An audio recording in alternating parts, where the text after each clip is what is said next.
Hey, what's up guys? This is T-Bone here. Welcome back to another episode of playing Legendary Game of Heroes. Now it is preview day for this Light Commander event called Afterlife Elegy.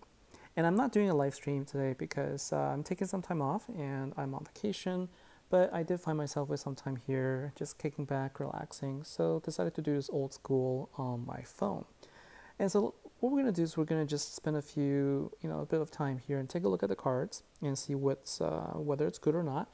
And then we will hopefully get a chance to explore as well, whether or not, we can take a look at the cards and try them out for ourselves. I'm hoping I could based on how I do in the vault. So because it is also a special event still going on with the boys, they do feature cards every single event, and this is a second week, and for this week, they're featuring Queen Maeve. It is a light commander beast killer, so it does have the 400% damage increase. It also is essentially like an event card, where the leader skill gives you 400% damage and health for all light commander heroes in guild versus guild attacks. So keep in mind that when you get this card, you cannot use it as a leader in your deck, but it does have a pretty decent battle skill, I think, in that it creates 3 light power gen force and it has a 1 turn cooldown. Now, generally, 3 light power gen force is not as powerful in this, to the standards when you compare it to all the other cards, but given that it has a 1 turn cooldown, it can still be quite useful. And it's available in tier 3 of the vault. If you take a look at the other cards here, we can start with the ultimate form, Afterlife Alliance. And this is a card that it's all about attacking. It's all about boosting it once you attack. And so if you take a look at the battle skill, what this gives you is it gives you immunity. And it gives you an immunity and you will increase the light commander damage by 70%. This will last for 2 turns.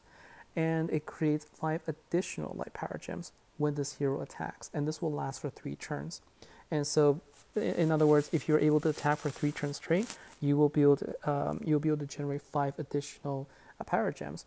And the other passive ability here gives it 5 power gen 5s whenever it attacks. So regardless what happens, you're always going to create 5 power gen 5s when the hero attacks. And if you activate a battle skill, then you'll generate 10 power gen 5s instead. It does have a relatively longer cooldown at 5 turns, so that means you cannot have 10 power gen 5s every single turn. If the cooldown is 3 turns, then you essentially always get 10 power gen 5s whenever you attack. So I guess they balance that by adding a little bit more turns to this hero. It also gives you a permanent resist of 4% damage from the attacks for every light commander hero on the team. And so what that means is if you have 5 light commander heroes in your setup, then you'll be able to resist 20% of damage. Now, what we've seen from cards like Savage Swarm, when you resist over 100% of damage, then you basically get free immunity, right? And so the question here is whether or not this will allow the same mechanic if you have other cards that have the same skills. So let's take a look at the other cards. The first one we're going to take a look is the Master Collection card. It's going to be Esh, the Resplendent. And if you take a look at the battle skill, so this will give you the 5 additional light power gen 5s. So this is the same skill as the ultimate form. And the passive ability also gives it 5 power gen 5s whenever you attack. Now, the thing about generating power gens when you attack is that you're essentially powering up for the next turn, right? Because you will not be able to utilize those gems right away because you've already attacked for that turn. And so you're building up your power gems for the turn afterwards. And so this will kind of make it a little bit interesting in terms of how you can set up your board, because what we're used to is we're used to having control over when we activate the power gems within the turn before we attack. But in this case, you're essentially going to have these power gems before you'll be able to attack the next turn. And so you're going to want to have a way to get your off affinity power gems on the board somehow. And I think probably passive spawns are going to work best. But having not played with the mechanic just yet, it's going to be hard to say. So let's take a look, and then we will open a couple of tiers and see if we can try them out. Then we have Ultimate Form here, Bjorn the Golden. And this is a card that gives you immunity. Right, so you gain immunity, and you also get Light Commander damage increased by 70%. So with the ultra rare card and the ultimate form, you're going to increase your damage by 140%. And then it will also create 5 Power Gem Force. So this is a battle skill that will give you the battle skills. Still has a 5-turn cooldown, and this also gives you the permanent damage reduction. And so this is where if you have the ultimate form, then you have at least one ultra rare card and one ultimate form. And so the question is whether you're going to be resisting 20% of the damage or 40%, because you now have 2 cards that give you that resist. So again, kind of hard to tell based on just the wording of the cards themselves. Then let's take a look at the event card and also the support card. So the event card here is a Risen Coscato, and this card gives you 5 Power Gem 4s when the hero attacks for the next 3 turns. So you need battle skill in order to create these Power Gems, but then it has no other passives, and it has a 5-turn cooldown. And so basically for 2 turns, this hero does absolutely nothing. And to me, this is an interesting mechanic, and I'm not sure if I like this, to be honest with you, because this battle skill does grant the ability to create Power Gems for over a course of 3 turns. So you can choose when you want to use it, but I just don't know how I really like this mechanic just yet. And so it just kind of feels weird. It's not bad per se. It's just that the whole, getting Power Gems when you attack, as a whole, I haven't seen it work as well. I'm not sure how it's going to work, I should say, with Gem Crush. It has worked really well in the past. One of the decks that had that was the Fire Thoth deck, where you would get more Power Gems from the Ultra Rare card if you attack, but then it was filled out by Thoth, who you can actively activate Power Gems to fill out the board. And so it is going to be interesting to see how this is going to work out with the whole deck working that way. In terms of the collections that you can have, we have the 3 Fates, which is a support card from a long time ago. And then we have Electric Executrix. This is a card from from a deck where I thought was one of the worst ones, but this is a good one. So Magne Heart of Gold is also a ultra rare card from the previous Beast Killer Commander event card. And so this is a good card if you can get this from the collections. And then finally, let's take a look at the support card. All right, so we got King Bjorn, and this one is a basic battle skill that we expect from all support cards nowadays. It's basically 10 light gems, and you heal for 3,000 whenever you attack, and then it has a 3-turn cooldown.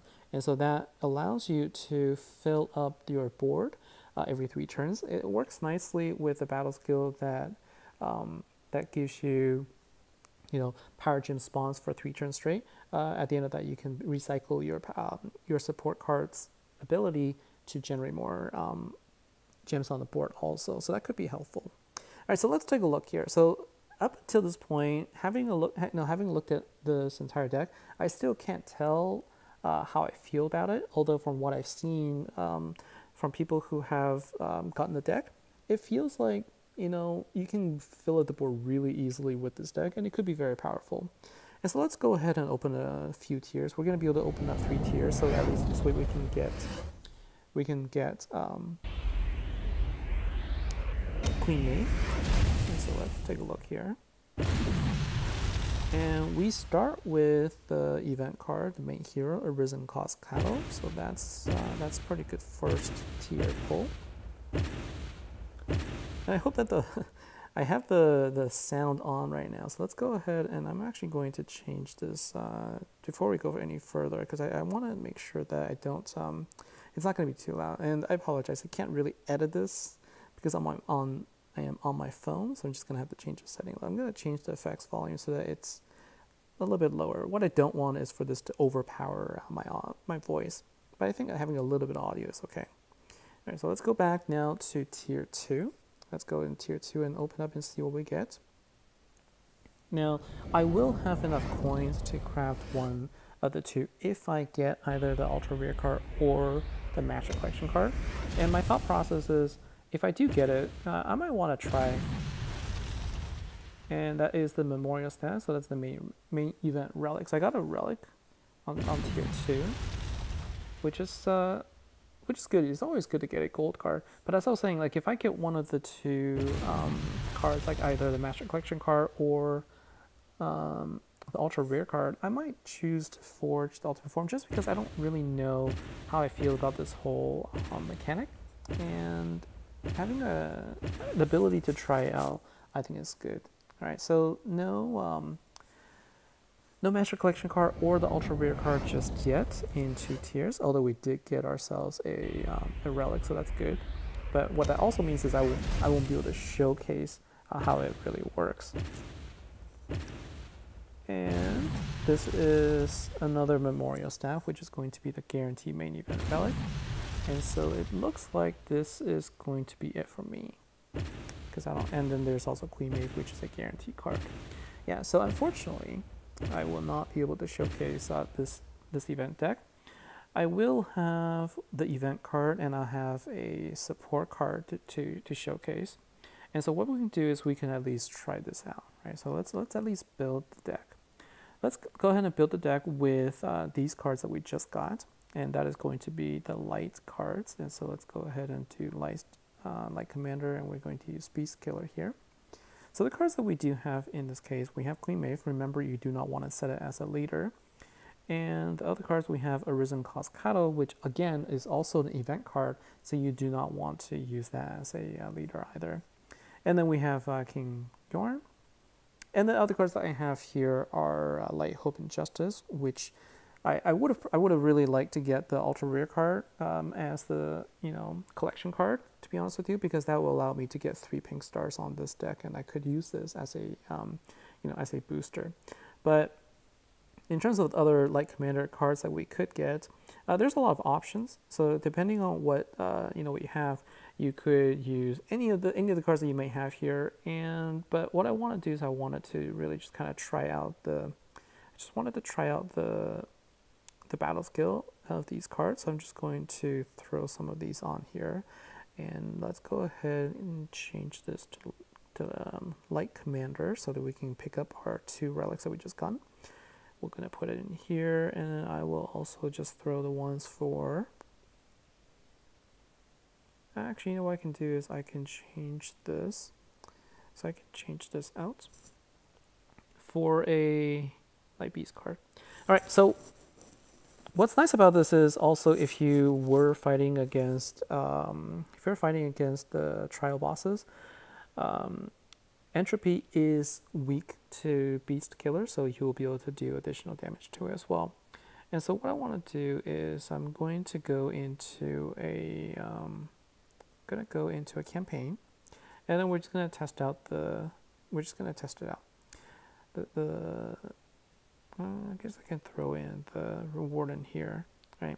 So I wanted to see the battle skill of the event card. That's really the one that I want to show you in action.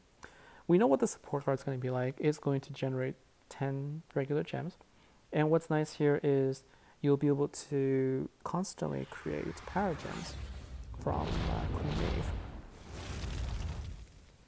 and they do get benefits from you can also use Light, Hope, and Justice if you have the card.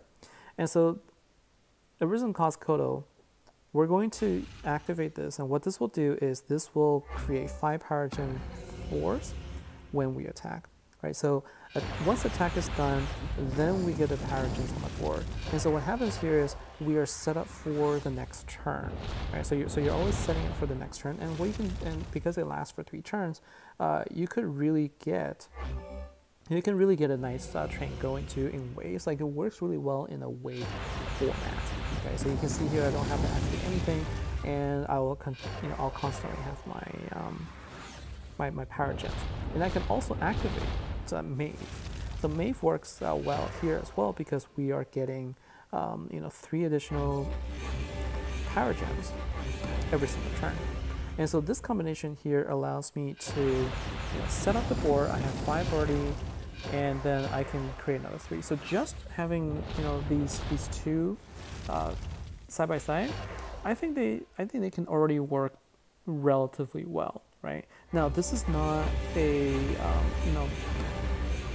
since this is not a deck that contains the ultimate form, it's not going to deal as much damage. But I think that for wave format, I think that this could work well. And if you stagger, let's say you get 2 event cards. If you have 2 of these event cards, you could then stagger them. So what that means, like you activate one turn, and you activate another one the next turn.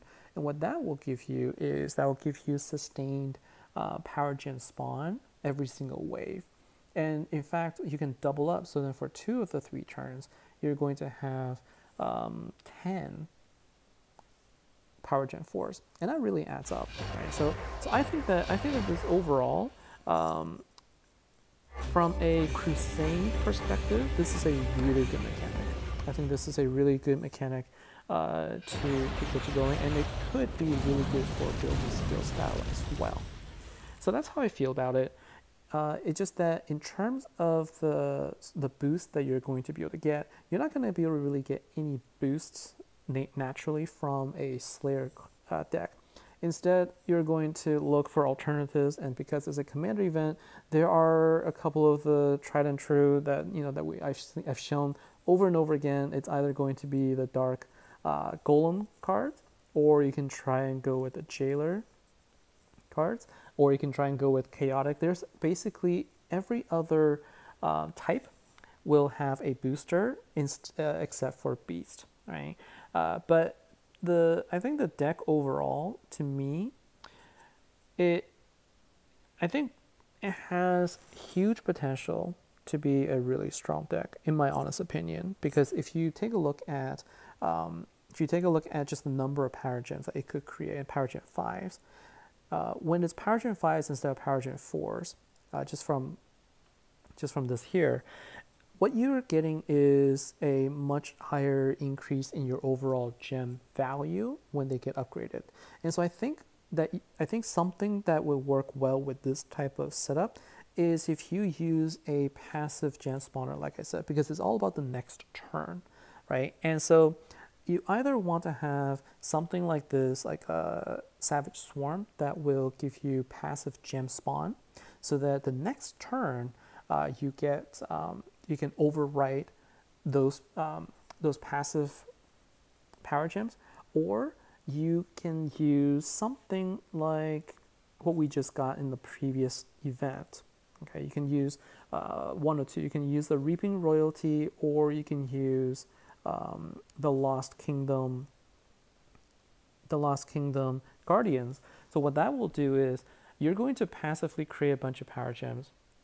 You're going to passively create them for the next turn.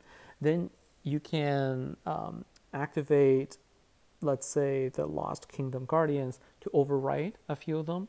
But then you'll need to have you'll need to have another card that can actively convert them back using power gems, like power gems. So you need something that can actively, with a battle skill, create a lot of light power gems. I don't really think there is any. I think I can think of that does that. And so to me, I think the Earth card, the Savage Swarm, I think works a little bit better with this meta, right? So with this deck's mechanics, having passive abilities that will create the off affinity power gems would make it easier for you to be able to overwrite the board with upgraded gems, prevents gem crush, and also upgrade the power gems. So I think that will be how you'll be able to do a little bit more damage. And then you can pair that then again with Golem, with Jailers, with whatever you have, you want to try with. I don't know what the best combination will be just yet with this particular deck, but I'll see if I can figure out, although I'm not going to be able to spend as much time this event. And so take a look in my chat. There's lots of people that will be talking about the deck, and also they'll be showcasing the best combinations there. So if you haven't already, join my chat room in the network app, and then hopefully you guys can figure something out there. So that's going to be it for me for today, for this preview. Hopefully this is helpful. I think that it has really good power gem spawn potential, and I think it works best with a passive gem spawner. Beyond that, whether or not this is a must-get for this season, I think the verdict is still out there, although right now, what I still think I like the best is the Lost Kingdom Guardians. That's my number one choice. And then number two is going to be the previous Earth Slayer Ultimate Form card, the Reaping Royalty. Those are my two top choices right now. So let me know what you think below. If you have the deck, let me know how it works out for you and whether or not the passive gem spawner does indeed help. So that's going to be it for me. Thank you very much, guys. Take care, and I'll see you next time. Bye now.